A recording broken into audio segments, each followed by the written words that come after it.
Sejam todos bem-vindos ao podcast do Jaime. Visite o nosso site www.podcastdojaime.com.br. Lá você pode se inscrever no Spotify, no YouTube, isso, no Facebook e também no Instagram. Né? Dá o seu like ou o seu dislike. Se inscreva no nosso canal, você vai gostar. Mais um podcast do Jaime. Estou aqui com o meu irmão, o Valmor, né? E hoje eu não vou deixar você fazer a saudação, mas depois você faz a tua apresentação. Um ilustre convidado, esportista, um cara 1000%. Elton Becker.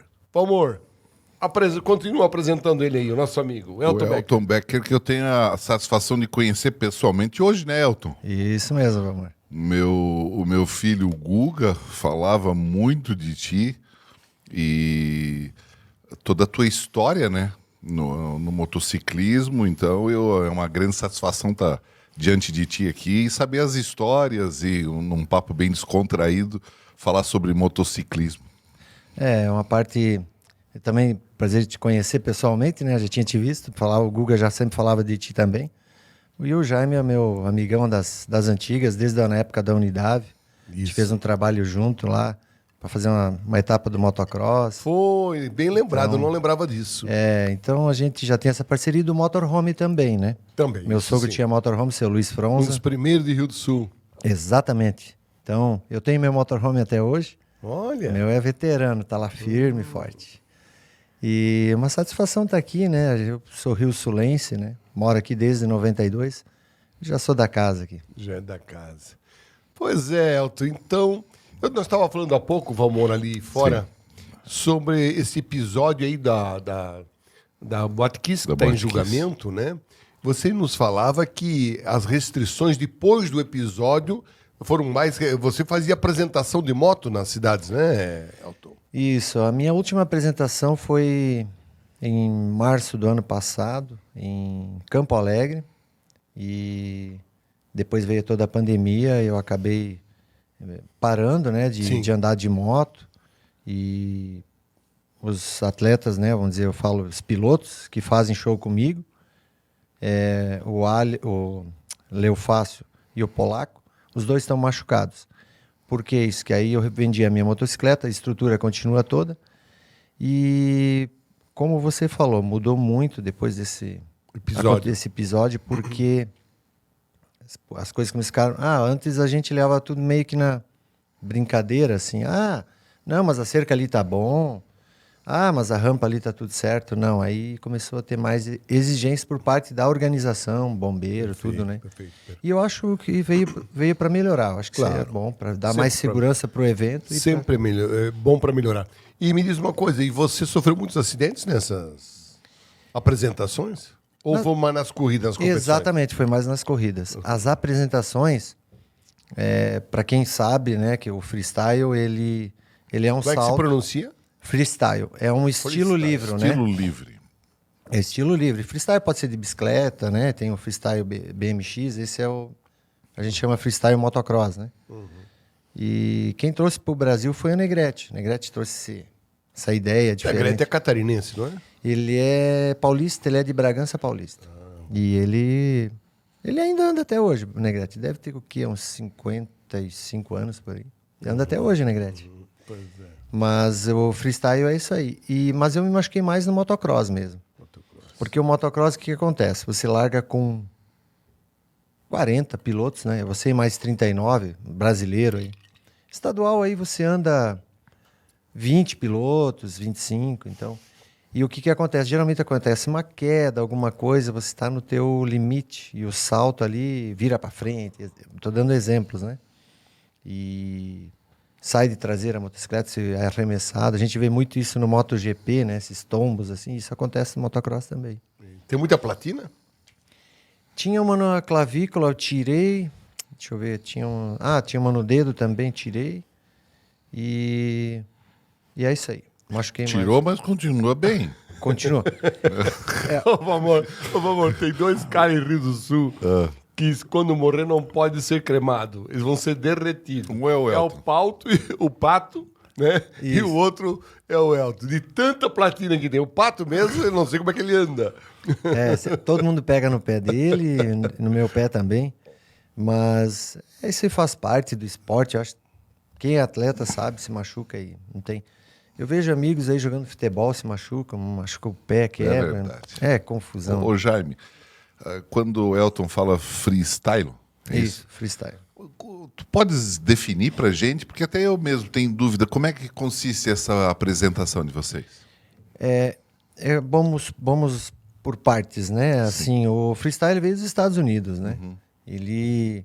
Os americanos são meio loucos lá. Tudo que tiver motor, eles vão lá e... vamos subir aquele morro, vamos fazer uma competição, subir um morro e tal. E começou lá pelos americanos. E até o Travis Pastrana, eu tenho mais conhecimento assim dele ali. E ele começou com as manobras, né? Ele que começou a fazer foi ele que começou o backflip. Antes dele acho que foi o Mike Metzger, acho que foi. Mas enfim, foi dos Estados Unidos, né? E ali o que é? São 3 segundos, 4, que você literalmente voa com a motocicleta, sendo uma rampa que sobe a moto e a outra que a gente chama de recepção. Então você saltou, efetuou a manobra e caiu na recepção. Nesse tempo, tu faz a tua manobra. E aí começaram a fazer o backflip, que a gente chama de 360, outros chamam de mortal. Estados Unidos faz o double backflip. Então é uma loucura, sabe? Vai tomando uma dimensão. Os caras estão sempre na frente. Sempre na frente, treinando. No Brasil a gente tem o Joaninha, né, que faz o backflip. Tem o Fred e o Diego. Eu acho que é esses 3 aí. E o Jeff. São 4 que fazem, que eu conheço, que eu lembro. Assim, talvez tem mais, mas que fazem o backflip. E o Chumbinho, teu irmão, nunca quis fazer? Não, quando eu comecei com essas histórias aí de saltar e tal, ele foi num show, acho que foi lá em Garuva. Daí eu falei, ô Chum, não quer dar uma volta? Ele falou, tu tá louco, que eu vou saltar nessas rampas de ferro aí. Porque as rampas, elas são de ferro, né? A gente desmonta, monta, né? Nas apresentações. E ele disse, cara, prefiro saltar na terra, né? Que ele tá acostumado no motocross, né? Mas ele não foi pra esse lado, não. E ele parou de correr motocross em 2018, com a morte da minha mãe. Ele sempre foi uma referência no motociclismo, né? Certeza. No Brasil, hoje, o Chumbo é o cara a ser... Point. a ser combatido em, vamos dizer, em títulos, né? Sim. Ele tem 27 Tu títulos. te orgulha muito dele? Certeza. Eu comecei por causa dele. Tu é o mais novo? Eu sou mais novo. O Chumbo tem 50 e, deixa eu me lembrar, 54. E eu 48. Olha só. Então ele te incentivava também, não? Sim, quando ele começou, ele ia para as pistas, né? Eu ia lá, levava a aguinha para ele tomar e tal, aí dava uma descansadinha, disse, posso dar uma volta aí com a moto aí? Bota o capacete aí, vai dar uma voltinha. Mas tu leva jeito, hein? Ele, eu acho... Então, daqui a pouco, o patrocinador dele, né, que era a concessionária Honda, Gribler, Itapiranga, lá. Isso já lá em Itapiranga, no começo. Lá em 1988. Aí eu disse, o cara disse, tem a moto de treino dele, deixa ele dar umas voltas aí. Aí botei equipamento. Quando eu cheguei em casa, falei pra mãe, não, 2 não. Morre 1, 2 não. 1 tá bom, 2 já é demais. Tu veja só. Tu falou do Chumbinho, mas tem um personagem no motociclismo, que eu era endurista, né? Fazia enduro, trilha e tudo mais, que é olha lá, os 2 irmãos aí, tudo Isso aí, parceiro da vida. isso aí foi uma homenagem, né? Teve o Campeonato Mundial no Brasil em 2013. E a organização do Mundial, que foi ali no Beto Carreiro, a organização mandou uma mensagem para mim, pro Chumbo, pro Cássio Garcia, Jorge Negrete, paraguaio. Todos os pilotos assim mais antigos, né? Convidou a gente para ir lá para receber, demos uma volta na pista.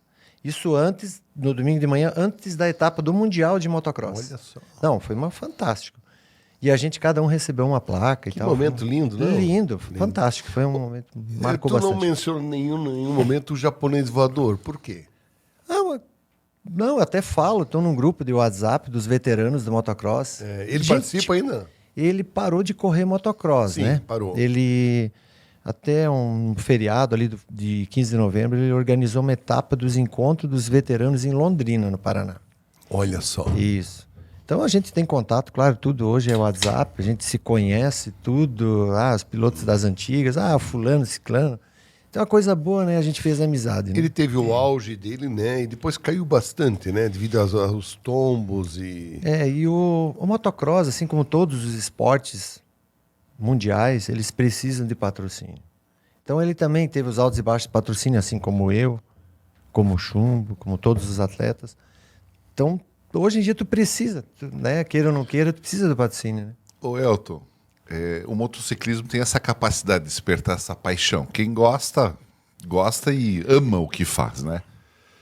Recentemente eu estava lendo uma reportagem sobre uma família, Jaime, da Irlanda do Norte, família Dunlop, todos motociclistas. E, na verdade, nessa família, eles motociclismo velocidade que eles participam lá na Irlanda. Michael Dunlop, se eu não me engano. Ele perdeu o irmão, o pai e o tio no motociclismo, nas competições. Olha só. E continua ainda. E saiu na BBC sobre isso. Então, quer dizer, apesar dessas perdas, É uma não foram paixão, capazes né? de interromper a paixão dele. E ele continua, porque o perigo iminente, é iminente, né? Hoje com muita segurança também, né? Mas ainda sempre existe. Eu acho que, vamos dizer assim, isso está no sangue, né? A gente sabe, o Chumbo, quando parou, eu te falo ele, por exemplo, porque foi a morte da mãe em 2018, e ela sempre dizia, Chumbo, para. O Chumbo hoje tem transportadora, ele e meu cunhado, ele mora em Itapiranga, lá no extremo oeste, ele, a esposa dele. Então eles têm essa transportadora lá, ele está super bem financeiramente, com a vida dele e tudo. Mas sabe aquela paixão pro esporte, para tu dizer assim, para de correr de moto? É difícil. Não é fácil, é difícil. Isso. Então essa decisão ele tomou depois da morte da mãe, que a mãe dizia sempre. Então isso foi importante. E Olha a ali minha... o salto, ó. Essa aí já é das antigas, o meu motocross, isso aí já era patrocínio do Motos Neno. Né? A gente, você vai estar Neno é um grande companheiro, né? parceirão, né? O Neno eu acho que ele é um exemplo aí para muitos brasileiros que gostam de motocross. Ele é um... Incentiva, é parceiro, tá junto, né? Essa moto... Essa foto aqui é muito Coisa linda aí. Essa simbólica, foto, né? Essa foto, ela mostra o meu vice-campeonato brasileiro de motocross. É com uma Suzuki? Suzuki. Suzuki. Essa foto foi em 98. E eu e o Chumbo, inclusive, disputamos o Campeonato Brasileiro. Isso é interessante. Isso é interessante. Chegamos na última etapa, que foi em Poços de Caldas. Quem ganhasse, eu e ele, era campeão brasileiro. E o Negrete também estava. Os dois finalizaram, os três. E os três, o Negrete também. E o Chumbo ganhou, eu fiquei em segundo e ele foi campeão por 1 ponto. Então, ficou aquela coisa assim, engasgada, né? Claro, eu defendendo meu time, que era a Suzuki, e ele defendendo a Honda Mauri. Na hora, assim, a gente fica, né? Que nem a gente falou antes, brincou lá fora, né? O segundo é o primeiro perdedor, né? Então, é sempre assim, né? Sim. A gente não gosta de ser segundo, não gosta de ser terceiro, quarto, quinto. Mas o esporte te ensina a perder também. Ainda mais quem é vascaíno, né? Com certeza. E eu que sou gremista, tô na zona de rebaixamento, aqui na degola. Muita oração pro teu Grêmio. Muita oração. Olha só. E tem alguma passagem engraçada durante uma competição que tu te gravou na memória, não? Muitas, de certo. É engraçado. Tipo assim, esqueceu de abastecer a moto, ou coisas do... Teve uma etapa, são duas situações. Uma, em 98, quando eu fui vice-campeão brasileiro, eu disputei uma etapa, isso também foi o auge da minha carreira, tá? Então, já que a gente tá falando de 98... 98. Foi o auge da minha carreira, eu fui vice-campeão brasileiro, eu era um piloto da Suzuki, tranquilo e tal, e disputei Mundial. E teve uma etapa no Brasil, Mundial de Supercross. E eu me inscrevi. Vou lá, vou tentar. Me classifiquei para a final. Foi dentro do Mineirinho, em Belo Horizonte. E chovia naquele dia. E chovendo lá fora e nós correndo de moto lá dentro. Meu, que sensação gostosa, né? Porque tu correr de moto, todo mundo na chuva, lama, aquela coisa, a moto não vai. E aquele dia chovendo e nós lá dentro correndo e tal, tranquilo. Sequinho. Me classifiquei entre os 20 e entre os 20 somei um ponto no Mundial, ficando em 14º na prova final. E fui melhor brasileiro. E nessa pontuação, como era a primeira etapa, a segunda etapa era em Leipzig, na Alemanha, e a terceira em Gênova, na Itália. Aí terminou a prova, os caras vieram lá, eu fiz a coletiva de imprensa, melhor brasileiro e tal. Só, cara, tu ganhou a passagem aérea pra ter um mecânico pra Alemanha. Leipzig. Em Leipzig. Aí eu disse, que bacana, que massa, pá. Aí naquela época não tinha WhatsApp, né? A gente mandou André me ajudou no inglês. Mandei pra Suzuki, no Mundial. Eles são da Bélgica. Falei, vou correr a etapa da Alemanha e da Itália. Teria moto, porque como eles vinham pro Brasil, a gente fornecia também equipamento para eles aqui. Eles, não, só vim para cá. E o cara falou em inglês, só traz o banco, seat, né, o banco da moto. Só que as nossas motos, quando eu compro, ela vem bem basicona, assim, ela vem importada, para correr motocross, ela vem com o banco original. E eles usam o banco para altura, densidade, capa de banco diferente. A frescura toda. Frescurada toda. Né, o Mundial é normal isso. É? Mundial e campeonato americano de motocross é assim. Aí beleza, eu falei, então vamos levar o banco, né? Aí mandamos um fax na época. Mandamos um fax e tal, beleza. Então. Chegamos lá, o banco original da moto. Aí quando eu deixei a minha mochila no lado, que eu entrei no pavilhão lá onde era a corrida, olhei assim pro caminhãozinho da Suzuki, né? A minha moto top, mundial, altas motos. Tinha, olha, cara, eu contei assim por cima uns 10 bancos. Eu falei, Adi, tu esconde lá, meu mecânico, eu falei, tu esconde aquele banco original lá que nós vamos passar fiasco. Coisa feia. Tipo, a ingenuidade minha, né? Não sabia, não tinha nem ideia do que era o Mundial, né? Claro. Mas foi uma história bem bacana, né? E é uma experiência incrível, né? O cara aprende demais. Incrível, né? Incrível. Falou da falta de combustível, aconteceu também em Caldas Novas, Goiás. Acertou. Eu estava em primeiro. Faltava o quê? Na época, o brasileiro de motocross era 40 minutos. Hoje é 30. Então, era 2 baterias de 40 minutos, mais 2 voltas. Meu Deus. E nós nós botava assim, a boca do tanque de a gasolina até em cima e fechava e ia empurrando a moto para a largada ainda. E terminava ali. E aquele dia, não terminei a corrida. Daí eu tava... Primeiro eu tava. Mas, enfim... Coisas que acontecem. Não se ganha todas, né? A André é uma grande companheira tua, né? Em todos os sentidos, né? Em todos os sentidos. Em todos os sentidos. Na bike, na moto, em tudo. Pessoa... No motorhome. Tá ali ela. Aí, ó. Oh, Ela adora viajar. Fronza, velha. Essa é minha parceira. Essa aí, verdade. A gente vai fazer 25 anos de casado, em janeiro. Olha só. Tanto, como eu falei dos meus tombos aí pra vocês e... histórias. Sofrimento também, né? Exatamente. Ela sofreu junto e o acidente meu foi em 2000. Quem é que tá tudo? A tua sogra? Aqui não, aqui no canto direito, a minha mãe, né? Falecida, Aí o meu pai já tinha falecido, né?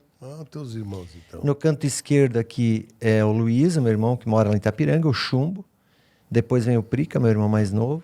O Sidão, que tá ao meu lado, né? Aí vem a minha mãe, a Ilânia do meio ali, e a menor ali, a Janice. Todos irmãos? Sim. São em 2, 4? Somos em 7. Igual a família da Andréia também é 7, minha esposa. Antigamente se fazia bastante isso, né? Tinha normal, interior, não tinha televisão, né? Ô, Elton, e como é que a vida sobre a motocicleta, mas fora dos... Como é que é? Tipo assim, no dia a dia, como é que tu administra isso? Os fãs, os cobradores? Não, na verdade, a pergunta que eu quero fazer é o uso da motocicleta na rua. Na rua. Muitas pessoas me perguntavam isso. Eu acho que desde que eu corro de moto, quando eu vim para Rio do Sul, aí eu tinha uma CBX 200. Depois eu fui para o carro, e aí não tive mais moto de rua. Em 2000 2012, 2013, eu comprei uma XT 660 lá no Neno. Andei com ela um pouquinho, alguns meses. Aí não curti, assim, sabe? Pra moto de rua, eu não me sinto, assim, tão seguro, né? Porque eu sempre falo o seguinte... Nunca... Bom, desculpa. A moto, quando você vai correr, tá todo mundo indo pro mesmo lado. Você tá com um equipamento bom, seguro, você sabe o que você está fazendo. Na rua, não. Na rua, cara, ninguém te corta a frente por querer. Mas o cara pode vir cortar a tua frente, daí tu te machucar. Eu sempre falo, não adianta tu morrer certo, né? Sim. Esse é meu medo na rua. Claro, eu ando de bike, de bicicleta, mountain bike, speed. Quem me conhece sabe, eu vou em competições, vou tudo. Pode acontecer, pode. Mas em relação à moto na rua, assim, sou mais cauteloso. Nunca fosse multado? De moto na rua, não. Não? Não. Não, e até poderia ser assim, né? O Elton podia pegar a moto e empinar na rua, né? Que antigamente você empinava a moto na rua, andava sem capacete, antigamente. Mas eu nunca fui assim, não. Fui... Tu gostava da competição. Eu gostava. Enduro tu não fazia? Nunca fizesse? Não. Enduro de velocidade, de regularidade? Também não. Não fazia? Não foi, não. Eu participei uma vez, deixa eu me lembrar, agora faz o que? Uns 2019, a convite da MXF. Eles têm uma moto de trilha. Eu fiz um enduro de velocidade aqui, enduro fim, né? Aqui do pessoal aqui do Rio do Sul. Daí eu andei ali, na minha categoria ganhei, né? Mas enfim, fiz umas 2 etapas. Eu sempre tenho curiosidade de saber se Rio do Sul, no ranking estadual, vamos dizer assim, é uma cidade protagonista, né, no esporte de moto, não é? Sempre foi. É essa a visão certa, não? Sim, sempre foi. Pelos campeões, né? Você e tantos outros, né? O próprio Milton, né? Foi campeão de enduro, o Pé, o Chico, e no motociclismo de velocidade também, né? Sim, a gente já começa da Velô. O Neno. Eu ia te falar, o Neno começa da Velô, o Filipinho, da Veda Moto. E então, quando eu vim para Rio do Sul, eu conheci todos eles, né? Os rio-sulenses aqui. E daí eu fui, conversando com um, conversando com outro. E o Neno, o fato dele correr, ele ajudou. Ele ajudou também. Eu vim para cá por causa do Marlon Olsen. Ele saiu... O Marlon, que competiu pela Metal Ciclo, se eu não me engano. Isso mesmo. Aí o Neno patrocinou ele daí. Daí aí eu vim para cá, depois que ele saiu. E depois disso o Neno já ajudou o Jean, ajudou o Priminho, ajudou... o Neno sempre tem patrocinando alguém, assim, né? Isso é o bacana, né? Mas em referência, assim, no motociclismo, sim, com certeza. Isso sempre foi protagonista, sempre, né? Sempre foi. O Elton, o Jaime não tinha jeito para fazer isso? Barbaridade. Eu fez umas trilhas. Só trilha, não tem competição. Eu sempre brinco que eu era tão ruim no futebol, mas tão ruim no futebol. Meus irmãos jogam bem. Jogavam, passavam. Produção, não conta isso pra ninguém, mas eu era tão ruim no futebol que eu levava a bola no Colégio Dom Bosco. E o dono da bola tem direito de jogar, né? Eu levava a bola embaixo do braço, chega lá, eles me tiravam a bola, não me deixavam jogar e a tarde inteira eu jogava com a minha bola. De tão ruim que eu era. Ainda continuo sendo, evidentemente. Ô, Jaime. Oi. Falando que nós íamos entrevistar o Elton Becker, daí eu pensei assim, tem que levar uma anedota, né? Sim. Algo para falar sobre o motociclismo. É difícil você arranjar uma piada de motociclista, né? Hoje com o Google não é, né? Hã? Com o Não, mas Google esse eu sonhei com essa piada. Essa eu sonhei, Elton. É. Eu sonho. Peço a Deus, ele veio. Olha aí, ó. Então disse que o cara tava lá em Mangabeira, sertão nordestino, né? Mangabeira. E mais ou menos 200 quilômetros de Juazeiro do Norte. E ele vindo com a moto dele, Elton. E sem documento, tudo frio, né? E sem capacete, tinha uma Blitz. Cidade do interior, mas tinha uma Blitz. Ele pegou, desceu, desligou e começou a empurrar. Bobo ele. É. Daí, quando ele começou a chegar perto do policial, o policial disse: só um minuto. Documento seu e documento da moto. Daí, Bem nordeste. Daí ele começou a chorar. Daí o policial disse: meu Deus do céu, o que eu fiz? Já tá chorando por quê? Ele disse: não, é pela dificuldade que eu tive para conseguir essa moto.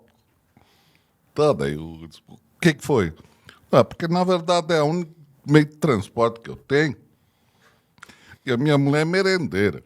Então, de manhã cedo eu levo ela com as panelas até a escola. Depois volto, tem 3 filhos, levo os 3, volto. São 3 viagens. Então depende demais dessa moto. Então, e não é só por isso, eu fiz em 60 vezes para pagar. E falei para meus amigos que quando eu terminasse de pagar a última, eu ia levar ela empurrando até Juazeiro do Norte, que é 200 quilômetros. Daí o policial disse, mas então eu não vou nem vou lhe perturbar, não. Vá, siga seu caminho. Nisso o cara começou a andar, mas ele olhava para trás, né? Eu pensei, a hora que o cara tirar o olho de mim, eu vou.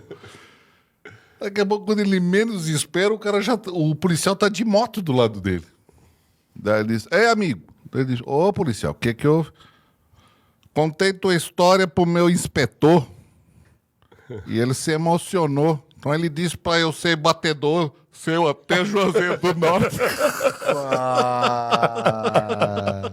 Que sacanagem. Aí é boa. Boa essa.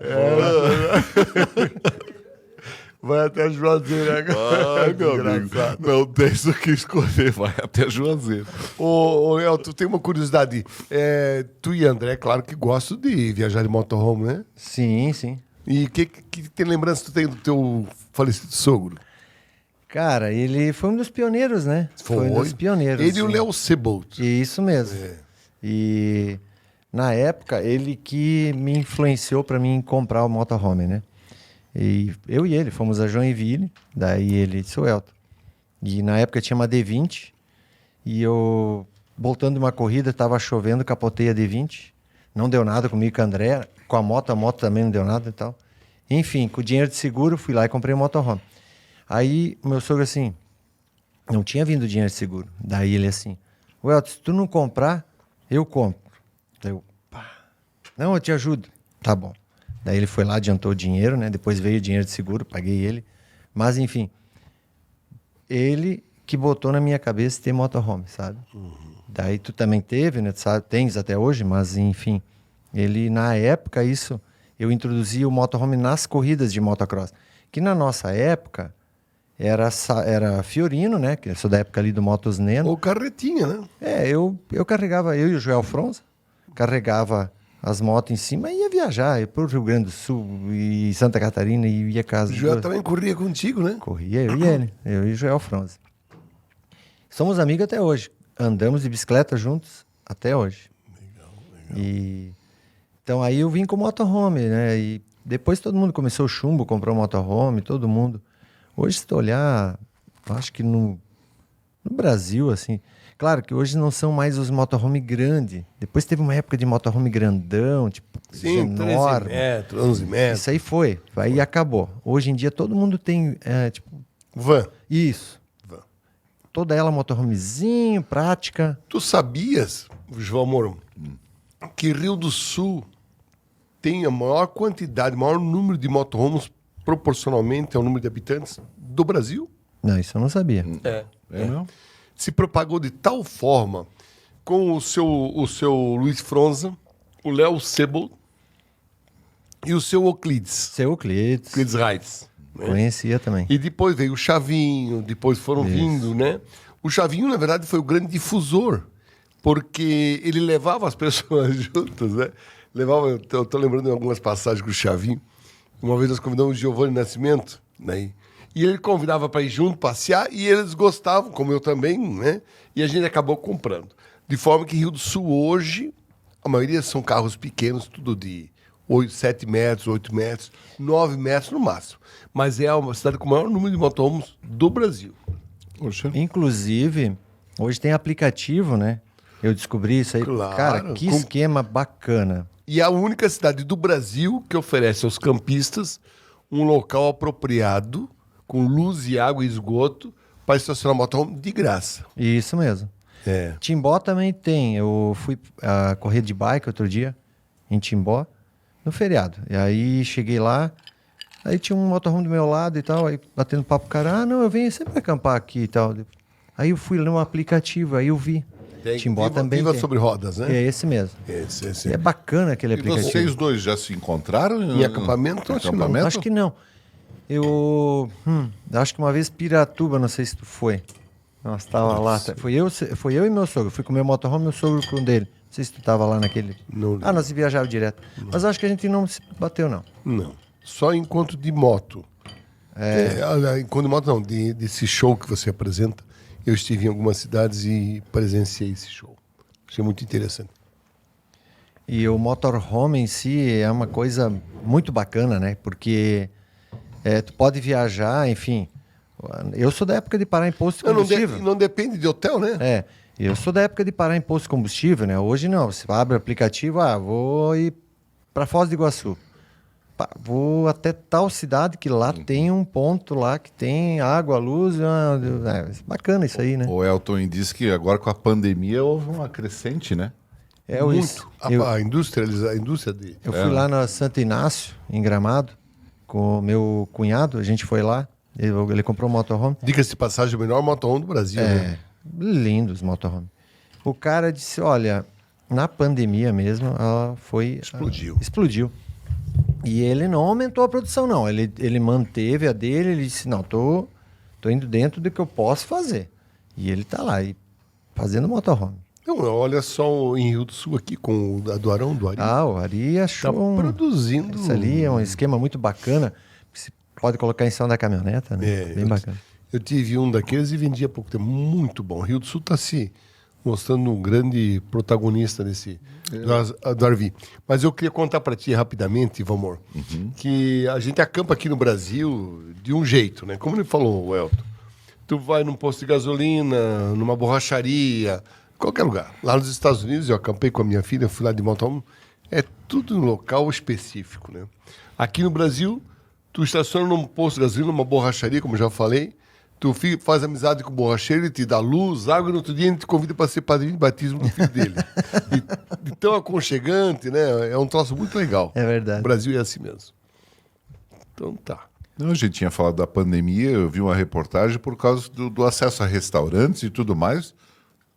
Convida você estar dentro do motorhome, né? A gente foi em abril, aniversário do município de Rio do Sul. Eu e a minha esposa pegamos o motorhome, fomos lá no Cerro do Rio do Rastro. Em cima à direita tem um camping ali. Quando tu chega no mirante, à direita tem um camping. Agora não me veio o nome. Mas enfim, a gente ficou ali, né? Porque nós estávamos também no momento alto da pandemia. A gente falou, bom, vamos levar nossas coisas. Fomos no mercado e tal, com a máscara, tudo. Fomos no mercado, compramos máscara, botamos no motorhome, eu e ela. Viajamos sem a máscara, tranquilo. Chegamos lá no camping.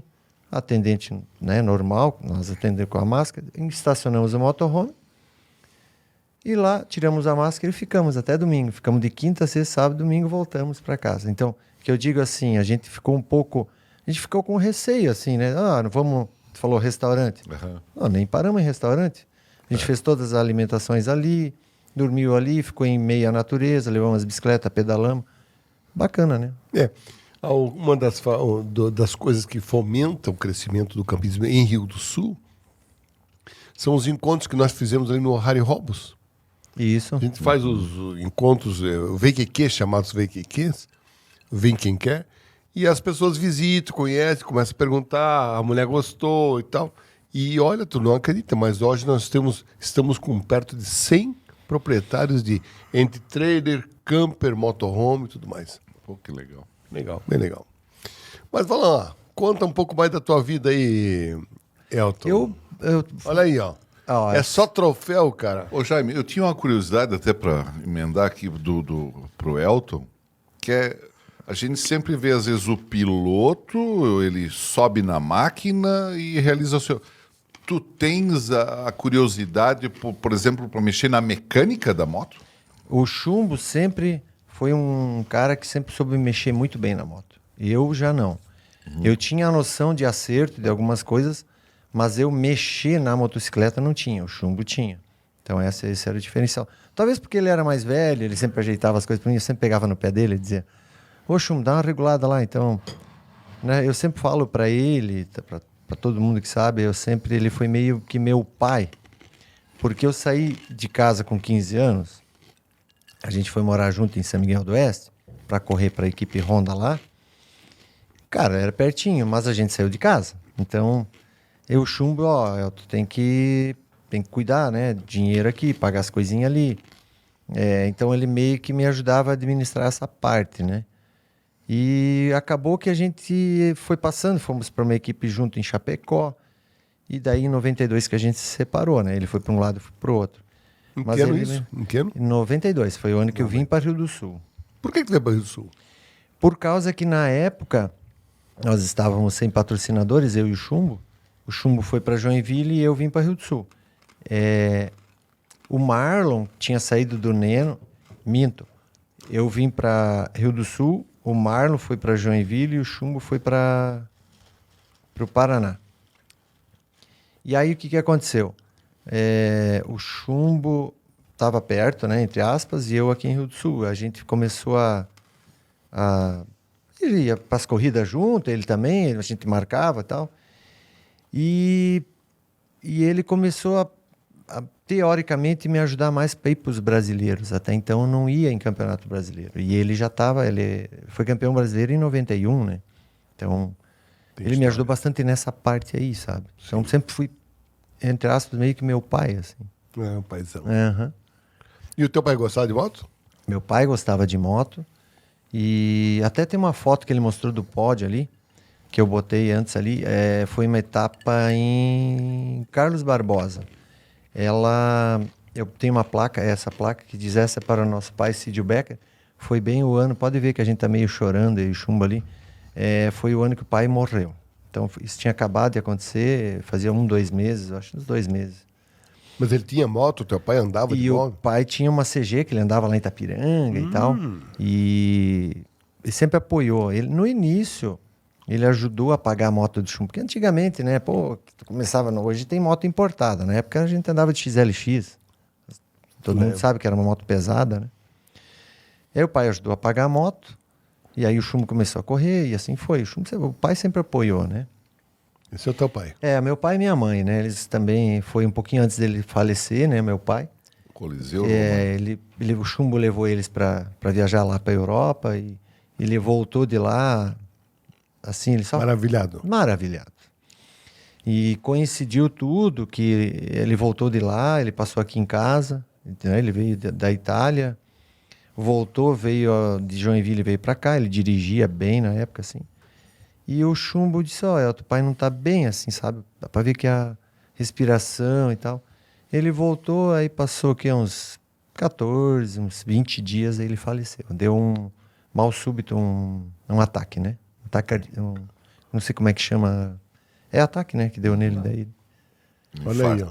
É um infarto, exatamente. Onde é que foi aí? Isso aí aí, ó. Tá eu em primeiro, no lado ali o Sasaki. Em terceiro tá o Éder. O japonês voador tá aí? Aham, esse da Mauri aqui. Sasaki. Olha só. E esse aqui é o Marlon Olsen. E lá no lado é o Pablo Ristoff, aí embaixo aí. Isidoro ali. O Pablo, inclusive, que eu e ele que começamos com os shows de freestyle. Né? Em 2003 a gente tava sem patrocinador. Começamos cara, nós temos que fazer uma coisa diferente.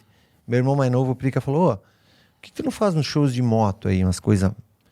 Daí veio a ideia das rampas. Aí eu e o Pablo compramos a rampa, financiamos na época, nós pagava com show. Começamos a fazer show. 2003, daí 2004 começamos a fazer show direto. Brasil inteiro, Paraná, Santa Catarina, Rio Grande. Tudo que é encontro de moto e festa de igreja. Mas havia uma febre, né, Valmor, do show de moto e tudo mais. Diminuiu um pouco? O que tu acha? O que acontece? Esses encontros de moto, eles foram virando muita baderna. O pessoal, tem aqueles que gostam, né? A gente sabe o caso do Moto Sul, né? Tem gente que gosta, tem aqueles que não gostam. Tem aqueles que vão para curtir. E isso começou a se separar um pouco. Então hoje tem encontros de motos diferenciados, né? Tem Pomerode, tem um Mas encontro. diminuiu bastante, né? Diminuiu. Diminuiu o público ou diminuiu os participantes, os protagonistas, que são os pilotos? O que acontece? Só um minutinho antes de responder. eu estou convidando as pessoas para acessar o nosso podcast do jaime.com.br e se inscrevam no nosso canal no YouTube, no Instagram, no Facebook e no Spotify. Tá bom? Desculpa, tacrificha. Eu acho que em relação a eventos, assim, ele foi diminuindo. Hoje tem bastante encontro de trilheiros, Isso. entendeu? Os trilheiros, isso aí foi uma coisa que aumentou bastante nos últimos 3, 4 anos. Bastante. A gente tem o caso lá de Corupá, né? Do Banana Lama. 4.000 participantes, é isso? É impressionante. É moto que não acaba mais. Bom, nós participávamos de Enduro, dava 100 motos, já para passar numa trilha, com 100 passando já era um diabo. Com 4.000 se torna intrafegável. Exatamente. E aí que entra a Protorque, né? A Protorque é a maior fábrica de motopeças da América Latina. Protorque. Ela é lá de Siqueira Campos, do Paraná. É uma empresa familiar. Eles começaram bem pequenininhos. Hoje eles fazem toda a linha para peças para moto, eles fazem. Que tu imaginar, eles são uma potência nacional. Mas como substituição das importadas também, não? Não, eles fazem mais das nacionais, né? Por exemplo, a Titan 150. Aí eles têm o guidão, eles têm o painel, eles têm os plásticos, eles têm até pneu eles estão fazendo já. Então é uma fábrica bem Isso quer dizer que eles estão patrocinando esse tipo de evento? Exatamente. Eu entrei na Protorque em 2009. O chumbo já estava na época. E a gente foi fazer uma corrida em Dayatuba, eu fui lá, participei, o chumbo ganhou, eu fiquei em segundo. A Protorque, o irmão dele é bom também. Daí, só que eu disse, eu faço shows de freestyle. Então, podes pintar teu motorhome de preto, botar a Protorque em cima, que a partir de hoje tu é Protorque. E por isso que o meu ônibus hoje, meu motorhome está escrito Protorque em cima. Por causa deles, desde 2009. Olha só. Eles apoiam muito o esporte, né? Toda a família apoia bastante. Ô Elton, às vezes eu também tenho vários irmãos, né? Então eu acho interessante porque quando tu fala do irmão, embora ele seja um excepcional piloto, vocês competiam entre si, muitas vezes, né? Com Ou não? certeza. Mas eu sempre noto o carinho que tu fala pelo irmão, né? O Chumbo, ele foi um cara... Se tu quiser chorar, fica à vontade. Né? Porque Aqui o aqui pessoal, já é ali, ó, o como pessoal convidado já produção. tá chorando, né? Pessoal, só um pouquinho ali. O lenço é lá à esquerda, lá. Pega Isso, aquele mano. lenço lá, Isso, já está usado pelo antecessor. aqui é o projeto... Mas deixa pra lá. E foi um cara que sempre me ajudou bastante. Tem um respeito, né? Vamos dizer assim. Mas houve atrito dentro da pista também, né? Ah, é? A gente sabe que competição... É competição. Tu tá ali, a gente disputou provas que a gente se tocou, teve toques e tal, teve de ficar um mal-humorado, ficamos sem se falar uma semana, olhava meio de atravessado, a mãe, nada de briga, entende? Mas coisas de corrida, sempre falo o seguinte, né? São coisas que acontecem dentro do esporte, é uma fechada, aquele toque aqui, aquela coisa lá, sabe? Nós andava muito parecido. Mas dele em ti é fechada... Ou tu nele? Eu vou dizer que é dele em mim, né? Ele vai dizer que é eu em ele.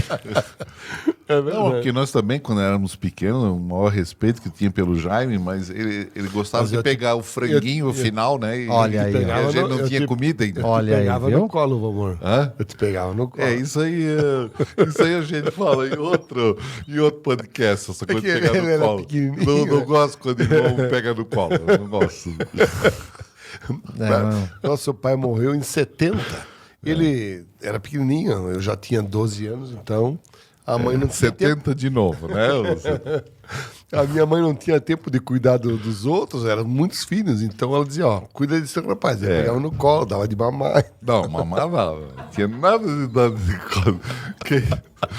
Vamos mudar de assunto aí. Porque senão entra no abuso. É o amor de irmão para irmão. Não, irmão, mas irmão tá tudo certo. Mas isso aí a gente... Ô Elton, uma curiosidadezinha, se o Jaime me permite. No podcast do Jaime, eu queria saber... Porque eu nunca vejo uns caras muito grandes, alto, no motociclismo, Elton. tu veja, você não é um cara baixo, mas você tem um perfil.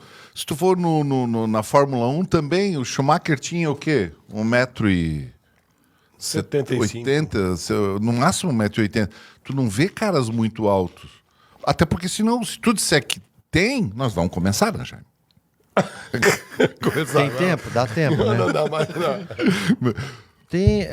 Eu assisto o campeonato mais o Mundial. Eu vi que no Mundial tem um cara que é grandão, assim, em cima da moto, sabe? Que altura, mas é?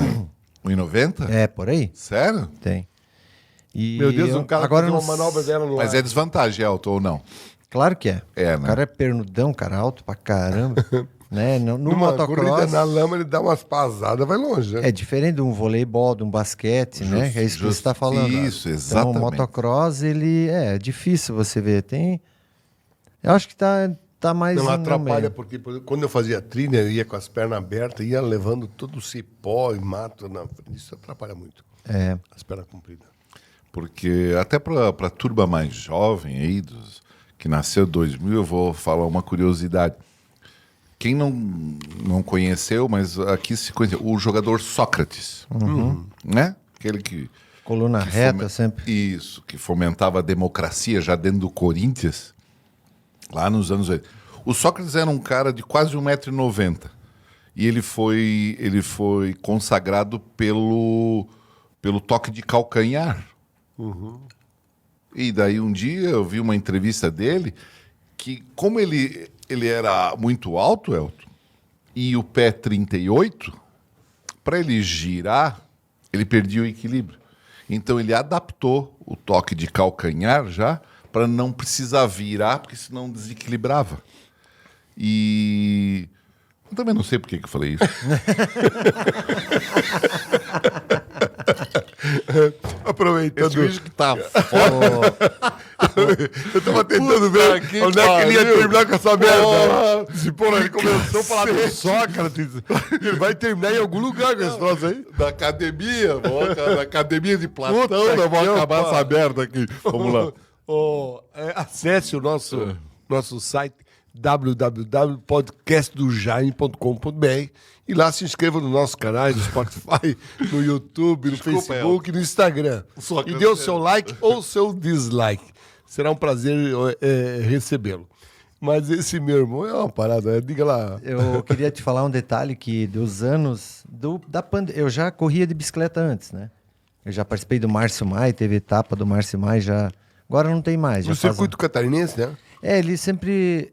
O Márcio Mai foi um atleta, né? Ele foi medalhista pan-americano já, né? E ele é natural aqui de Salete, ele morou aqui em Rio do Sul. E um atleta que tem todo o respeito. E ele organizava uma corrida aqui em Rio do Sul. Sempre largava em Rio do Sul, ia até Presidente Nereu, subia a serra e tal. E eu participei dessas etapas já. Teve um ano que eu, o Chumbo e o meu irmão mais novo, nós três competimos. Fomos juntos, né, na corrida e tal. Mas, enfim, eu falei isso porque eu não parei totalmente com o esporte, né? Eu pratico mountain bike e speed, né, que é o ciclismo. Continuadamente. Continua, todo dia, olha, vamos dizer, de 7 dias, 5 eu pedalo durante a semana. Levanto cedo, de manhã, todo mundo fala, pô, eu te vejo de manhã cedo, né, a gente tem o aplicativo que é o Strava, então tu dá a quilometragem, a média, onde tu vai, segmento. Tudo. E eu achei essa maneira de conseguir, sei lá, de me desgastar, como é que eu vou dizer? Sair um pouco da rotina, né? Botar adrenalina. Eu vou nas provas de bike. E um detalhe que me chamou a atenção das provas de bike é que não tem barulho, né? Então, foi a primeira coisa que eu estranhei. Moto é bem o contrário, né? Exatamente. Se bem que hoje já tem corridas de moto elétrica. Sim. Eu vi agora. Cara, imagina que loucura. Mas o perigo também é menor, né? Assim, de se machucar, de sofrer um acidente, né? Das corridas de bike, tu fala? Sim. Em relação à moto. Sim. Só que, claro, né? Você tem que ter um pouquinho de noção também entre freadas também. Cuidar, vai acabar se Pode se machucando. machucar também. Isso aí foi Jogos Abertos. Eu participei dos Jogos Abertos por Rio do Sul em 2017. Olha No só. caso aqui, a Guilherme Amado, o Marcelo Klaumann, o Juliano Erni e eu. E o detalhe aí essa etapa foi em Lages, então foi uma coisa muito legal, diferente na minha vida. Eu nunca tinha participado de Jogos Abertos, né, como atleta. Ah, é? Eu sempre corri motocross, eu não sabia o que eram os Jogos Abertos.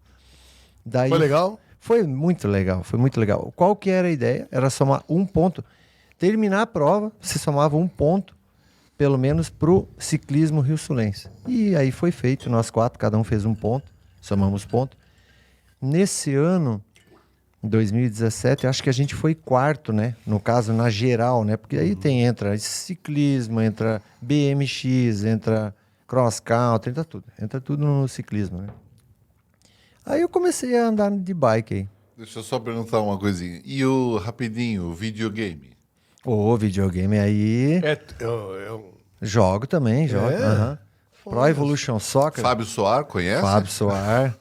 Fernando Dávila jogava. Era, campeonatos eles faziam de Fazia videogame. campeonato. O Guga falou. É. Se Conhece o Guga também. Super gente fina. Muito querido, menino bacana. Ô, amigão, Elton, a gente convive há tantos anos juntos, não tivemos nenhuma oportunidade como essa de trocar uma ideia, conhecer um pouco melhor. E nós temos o hábito aqui, Valmor, de quando encerra o programa, depois de um certo tempo, brindar o nosso entrevistado com um presente. Olha só. Mas também é comum, depois que encerra, ele devolver para a gente poder Então tá. presentear o próximo, né? A gente, Então- isso faz parte. Aceite. É de coração, sem interesse nenhum. No que corta, tu devolve, né? Não, é brincadeira, é brincadeira. Hoje o Rubem não, Fernando, a produção comprou com recursos próprios 6 canecas dessa. Olha aí, ó. Espero que você goste, a Andréia também, né? Sinta-se homenageado, tanto você quanto a Andréia, né? Por participar do nosso programa. Foi muito esclarecedor, fui assim, alegre, né, Amor? Eu Foi fiquei muito lisonjeado de conhecer. A gente olha pro Semblante dele, né? Elton, a gente vê que já vem de uma família de bril, de estruturada, Honesto, trabalhador. gente do bem, acima do de bem. tudo. E é um Obrigado. cara que verdade. já me falavam que era gente boa. O filho falou. Hoje eu constatei isso. Obrigado, meu amor. E Jaime também. Eu sempre falo o seguinte, tudo vem de casa, né? Eu tive uma educação muito boa com meus pais, irmãos. Eu sou natural de Itapiranga, então é colonizado por alemães. A gente sabe que todo mundo pega no pé, então tem tudo essa coisa. E graças a Deus eu acho que eu vim com uma educação boa e também tento passar isso para todo mundo. E, enfim, tu me falou dos fãs, né? Hoje em dia, Jaime, já não tem mais esse negócio dos fãs, né? Você já começou a receber homenagem? Não? Agora eu já tô. Agora já tô assim, ó. Tu recebe um fã numa época depois das homenagens. Eu já tô na época do. Meu pai falou que tu andava de moto. Eu já tô nessa época. Isso é ruim. Eu sabe que eu me lembrou, eu sou professor ainda na universidade, né?